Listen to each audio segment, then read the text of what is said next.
I'm Jessica Ettinger. And I'm John Tucker. Top stories. Getting paid to talk is not as simple as it sounds.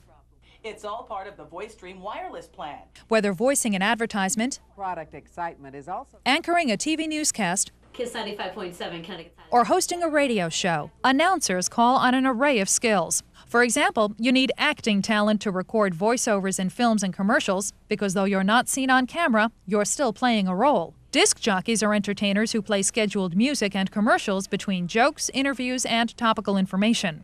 While not actors, DJs are often high-energy performers. Newscasters need to be able to read with clarity and authority. As they often write their own copy, a background in journalism or writing is often required. Technical know-how and computer skills are usually needed to run a control board or make recordings. A pleasant voice and good diction can get you started, but it can be a long road to making a living as a professional announcer. Since much of the work is done live, the ability to think on your feet is very important.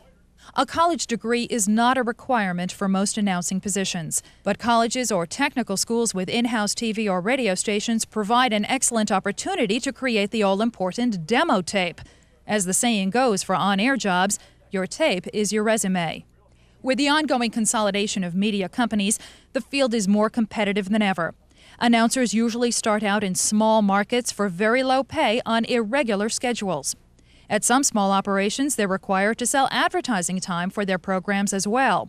But as their skills improve, they can advance to better paying jobs in larger markets.